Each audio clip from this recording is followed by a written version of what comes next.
There's a famous line from the video game Fallout: "War never changes." Well, in our household, chaos never changes. I realized this week I am basically living in a video game.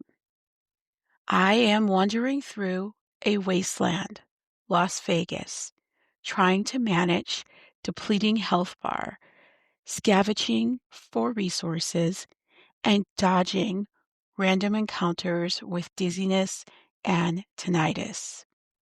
Welcome to episode 9. Today, we are talking about surviving the holiday wasteland. With chronic illness, the glitches in my body that sound like sci-fi movie, and why my daughter Selma is the best champion a player could ask for. Let's get into this episode. Welcome back to No Longer a Hustle.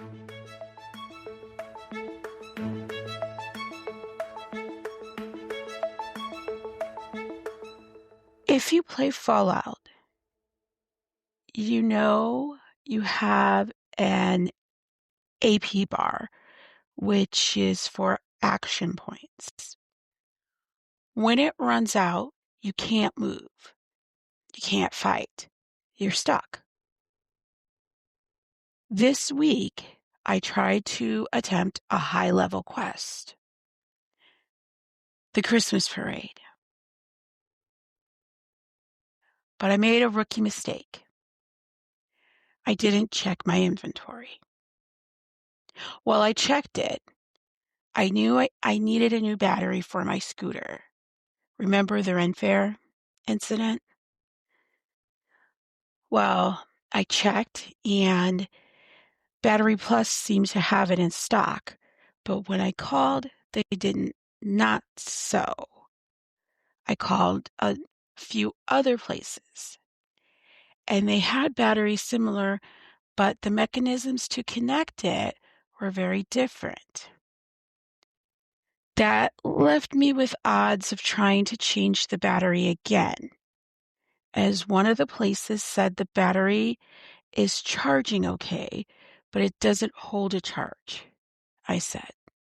So I went home, hooked it back up, and tried just with no luck. I then thought, I can hustle this. I can walk. I'll just push through. I got to the parade. I was excited. I saw Santa. I had hustled through the other performances that led up to Santa. It should have been a magical moment. I had gotten my phone out. Instead, my health bar crashed. The dizziness hit me like a radiation storm. I'm not sure if it was seeing Old St. Nick up on the sleigh that did it, or if it was going closer to the front and getting claustrophobic. Either way, I felt like I was in a scene from Inception when the dream worlds collided together and were upside down. At this point, I wasn't watching the parade. I was fighting to stay conscious. I had to abandon the crowds just to find a bench, which I couldn't find fast enough. I was just trying to find someone to lean on who didn't mind. Corby was right next to me. I was in a state of not speaking. He said I looked like something was wrong and I was about to pass out. Luckily, he found somewhere for me to sit and rest up. The lesson here: you can't hustle your biology. In the game, if you have broken limbs, you limp. In my life, if I don't have my scooter, I crash. And that led to the mental damage.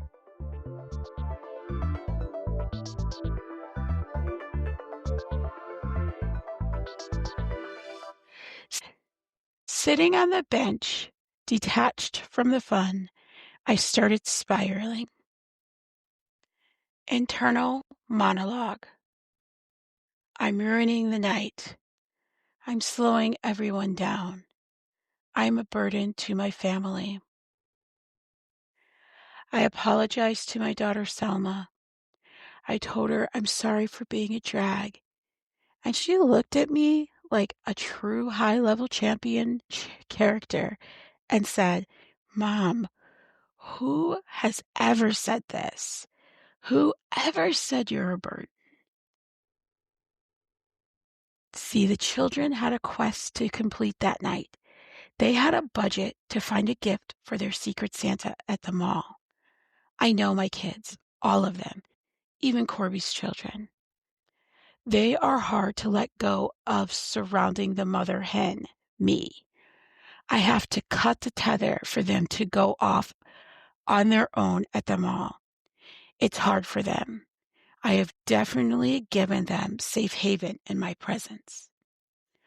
I wanted to be able to go off on my own to show them they can on theirs, not just sit on the bench as they would move slowly away, which is what happened. Eventually, though, they did split up to look for their gifts. The results wasn't exactly what I planned, but somehow everyone figured out who their secret Santa was. They had a great time. They continued to talk about the night the rest of the car ride home. And when they came home, no one was disappointed because I sat there on the bench. The kids had a fun task that night. Find a secret Santa gift at the mall, staying within a set budget. They had a blast. Nobody seemed bummed that I just sat on a bench. It stopped me cold. The burden wasn't real. It was a glitch in my own programming. If you are listening to this and you feel like your illness is ruining the holidays, ask yourself, is that true? Or is it just the anxiety talking? Because the people who love you don't see a burden. They just see you.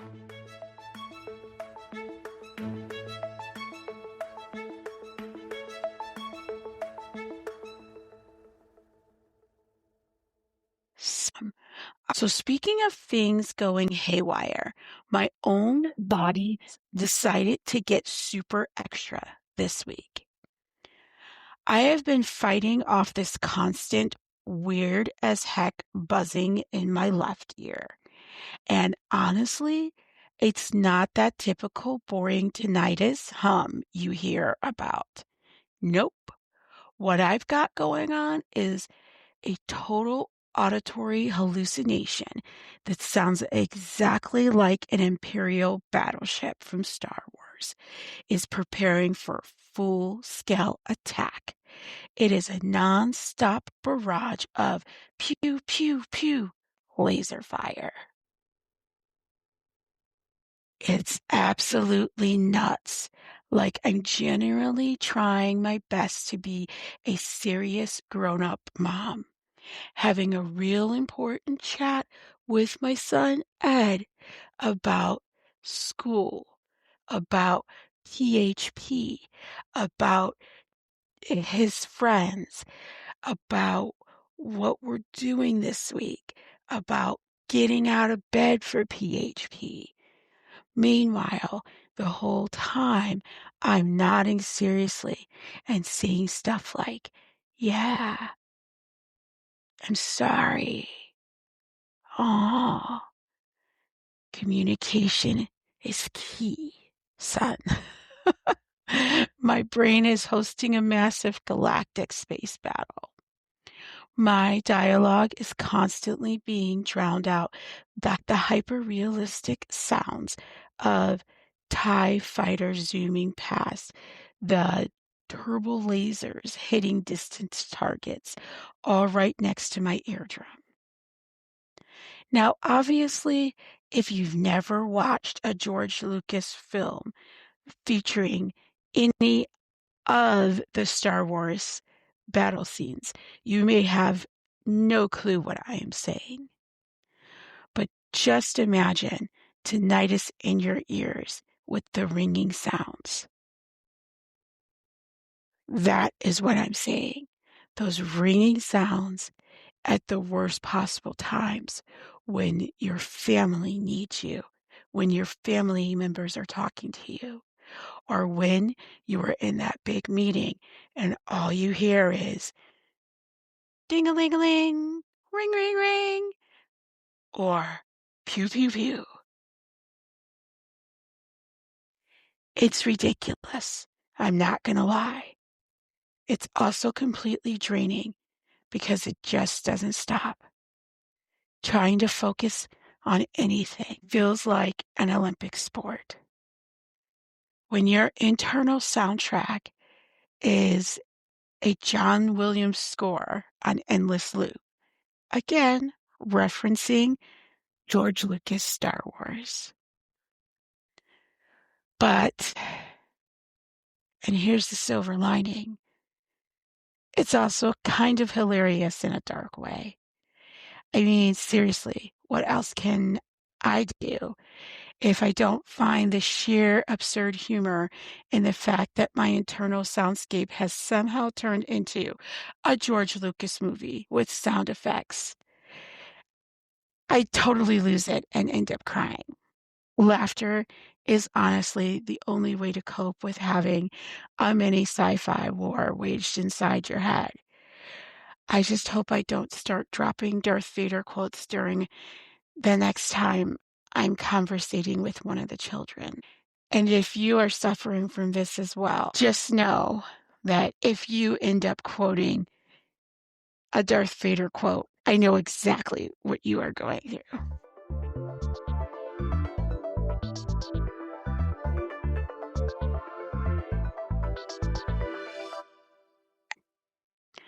And of course, you can't talk about the post apocalypse survival spirit of Fallout without the essential concept of scavenging. This is where the virtual world bleeds into our real one.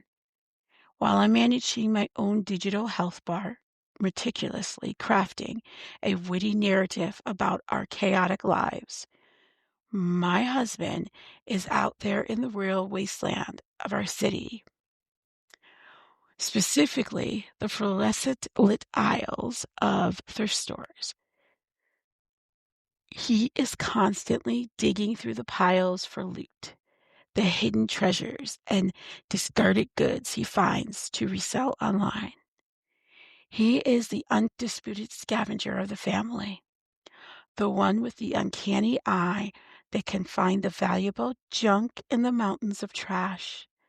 He brings home the bottle caps in a manner of speaking, keeping our little Commonwealth economy afloat.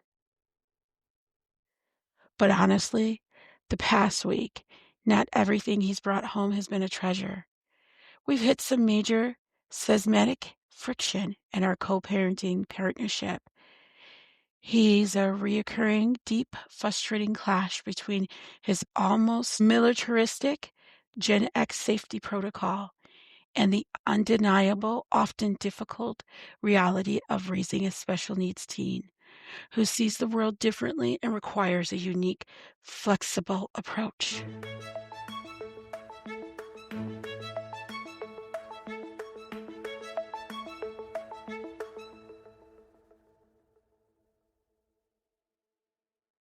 So, if you're heading into the holidays feeling like your batteries are dead, your ears are playing Star Wars, a- and your quest log is too full, take a breath, find a bench, listen to your companions.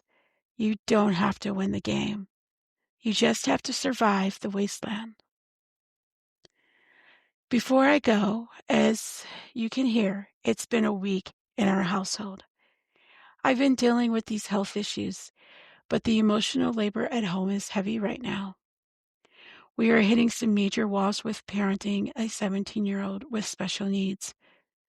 We had an incident this week involving friends coming over, boundaries, and some really tough conversations about gender identity. It caused a lot of friction in the home.